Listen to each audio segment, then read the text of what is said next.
Fala, meus considerados, professor Wesley aqui, alegria estar com você.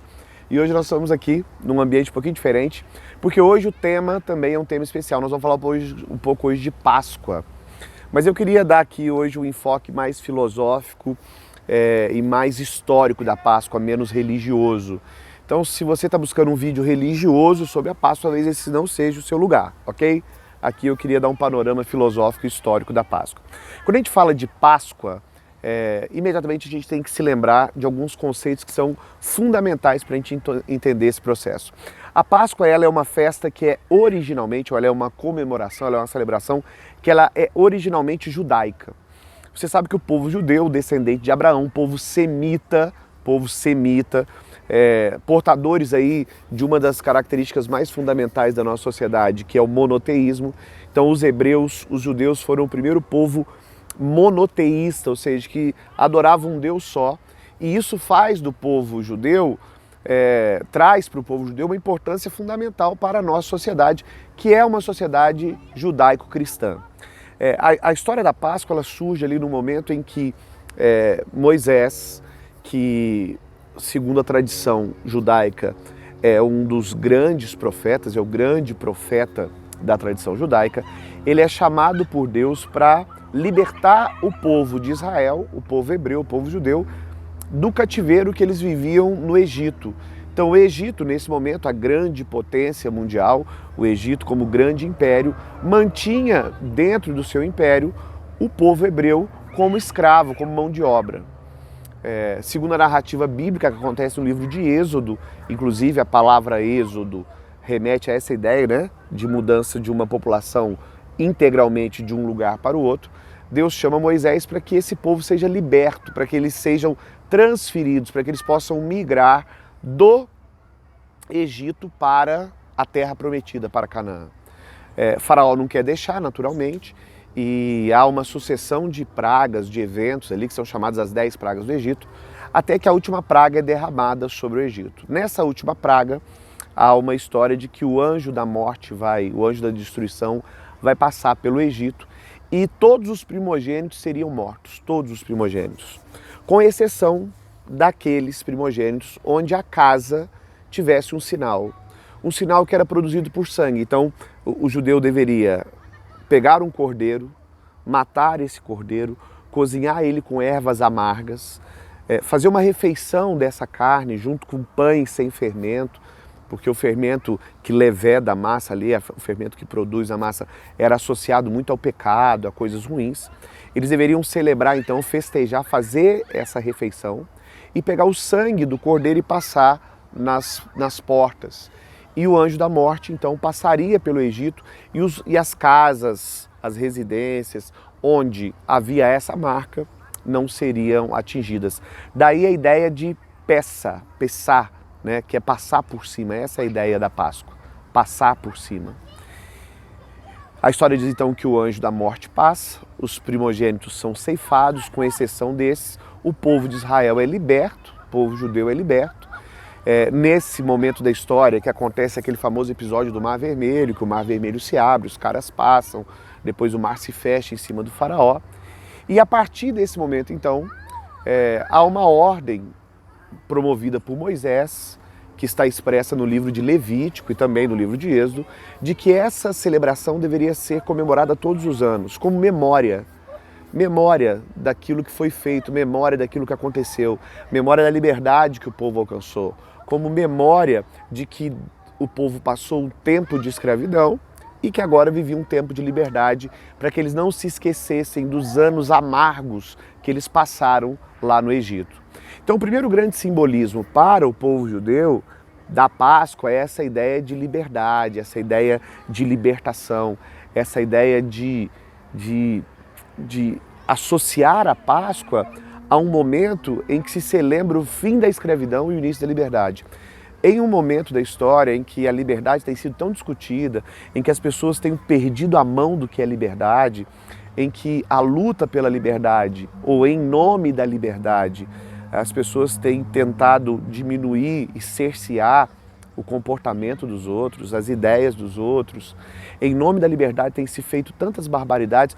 Então é importante a gente pensar que Páscoa também é significado de liberdade. Páscoa também é símbolo de libertação. Páscoa também é uma referência, é um memorial, é um marco para que nós lutemos e nunca deixemos de lutar e de prezar pela liberdade. Um bem que nos é tão caro e que pode facilmente ser tirado da gente. Uma vez que talvez o maior inimigo da nossa própria liberdade, muitas vezes somos nós. Nós nos deixamos enredar por muitos valores, princípios, ideias que nos cativam, que nos deixam em cativeiro e a gente nem percebe isso.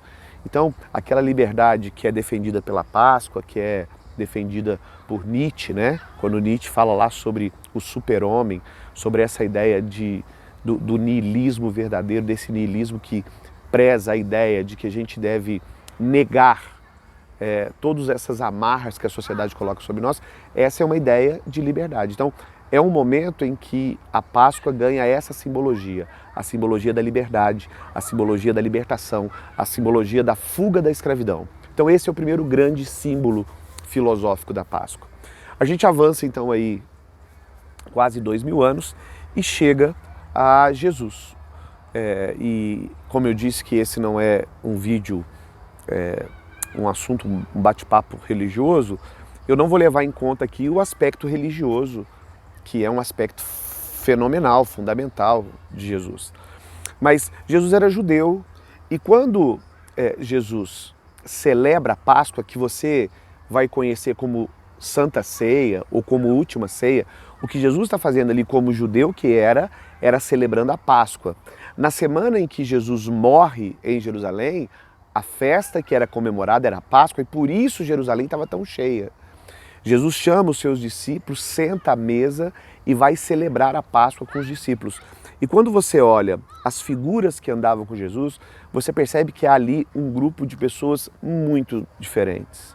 Gente que era culta, gente que era inculta, gente que tinha um temperamento fleumático, gente que tinha um temperamento colérico, gente que era bravo, gente que era calmo. E aí Jesus convida essas pessoas e senta com elas à mesa, e aí aquela célebre passagem que Jesus pega o pão e diz, olha, esse é o meu corpo, pega o suco de uva e diz, esse é o meu sangue, e partilha ali com os seus discípulos, você percebe que a mesa, essa ideia da mesa é uma ideia poderosa demais. É uma ideia muito poderosa, porque é a ideia de que se pode partilhar, que se pode dividir, que se pode se sentar com quem é diferente, se assentar com quem não pensa como a gente pensa, se assentar com quem pensa diferente da gente, que existem valores e missões, e ali Jesus diz assim, olha, vocês vão por todo mundo, preguem esse evangelho, preguem o que eu ensinei para vocês. Percebe que há uma ideia aqui de que é possível se assentar à mesa com os diferentes quando a gente tem um objetivo em comum. Que quando se tem um objetivo em comum, quando se tem um objetivo focado, quando nós temos um bem maior, é possível, é necessário, é fundamental que a gente se sente à mesa, que a gente partilhe, que a gente converse que a gente discorde sem brigar, que a gente converse e não discute. Existe um pensamento desenvolvido por um cara chamado Hegel, que é a dialética hegeliana, que é a ideia de que eu tenho uma tese, se produz uma antítese e do embate entre essas duas ideias surge uma síntese. Talvez esse seja uma simbologia válida para a Páscoa que Jesus celebra ali.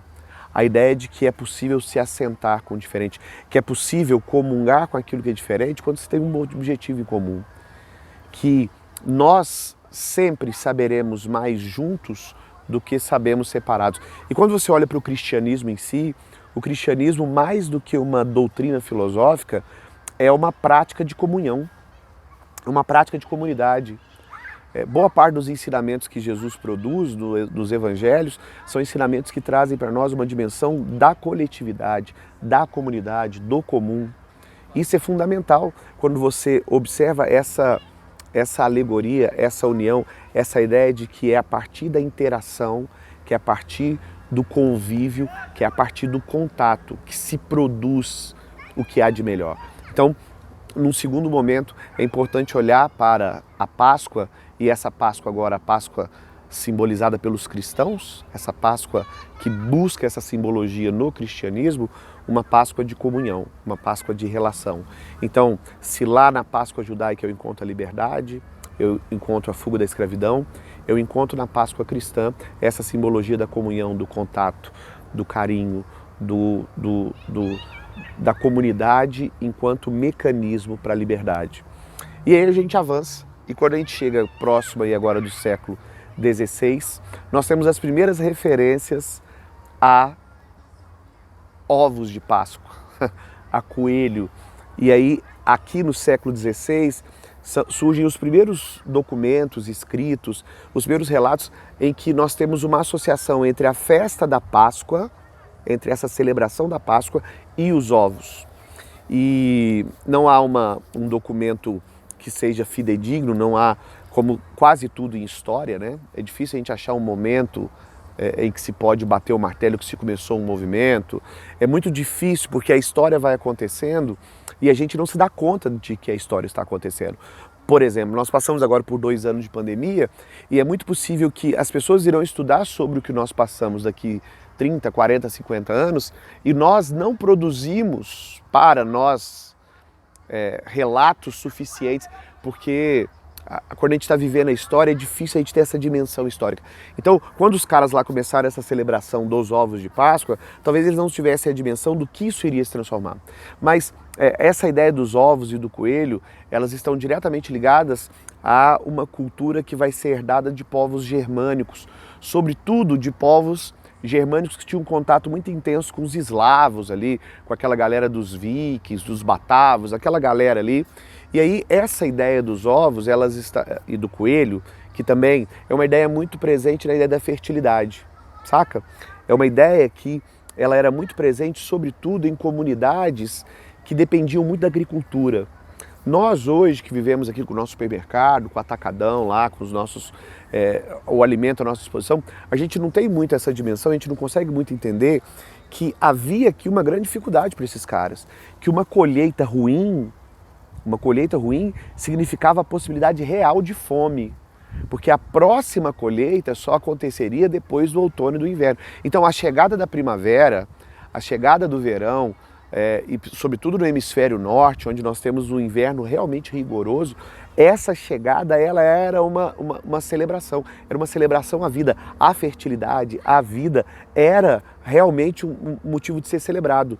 E dentre os símbolos que se colocavam, inclusive sim por divindades que haviam ali entre esses povos, mas também muito por conta dessa associação, vem do ovo e do coelho. O coelho porque havia uma fertilidade muito grande, você sabe que coelho tem a capacidade de se procriar de maneira muito rápida, né?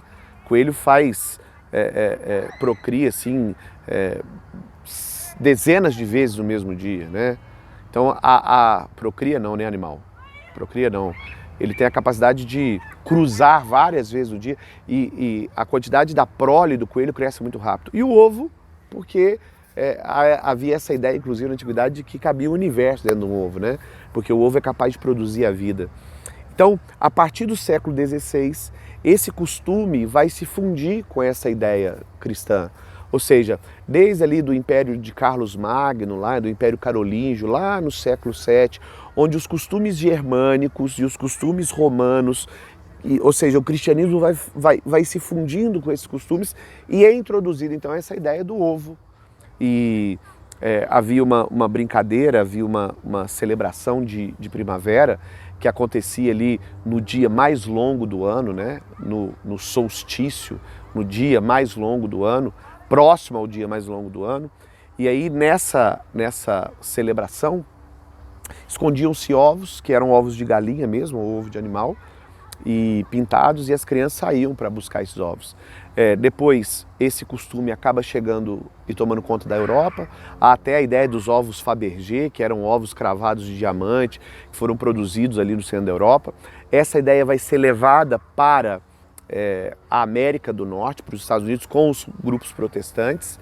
Lá se desenvolve a ideia de fazer ovos de chocolate, uma vez que quando o chocolate é descoberto na América, porque o chocolate é americano, né, da região do Peru, esse chocolate acaba se transformando então num produto muito vendável, e aí é nos Estados Unidos que a festa da Páscoa se transforma numa festa associada ao chocolate, aos ovos de Páscoa, e ali se transforma em uma festa realmente comercial, como é o caso do Natal e como é o caso de tantas outras festas que foram exportadas a partir dos Estados Unidos. Mas você entende que essa ideia do ovo, essa ideia do coelho, é uma ideia que tem a ver com fertilidade, com o início, com novas perspectivas, novas possibilidades.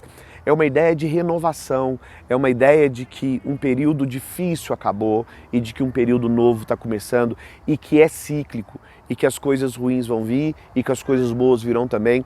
Existe um amigo meu que me disse uma frase uma vez que eu nunca mais esqueci, ele diz: Wesley, as coisas boas passam, mas as ruins também. É um pouco dessa simbologia do coelho, da fertilidade, ou seja, nós teremos tempos sombrios, tempos difíceis, mas nós teremos tempos também de paz, tempos de renovação, tempos de primavera, tempos de fertilidade. Então, essa simbologia do coelho está muito ligada a essa ideia, a esse processo, a esse momento. Então, você consegue perceber que nós tínhamos a Páscoa judaica, a Páscoa cristã, agora essa Páscoa comercial que nós vivemos hoje, e nós vamos continuar a dar novos símbolos, novas ideias, novos significados para esse momento da Páscoa. O importante, acima de tudo, é a gente celebrar sempre aquilo que nos une, tentar diminuir aquilo que nos separa. Então, a Páscoa que será celebrada agora, nesse domingo, convido você a celebrar ela.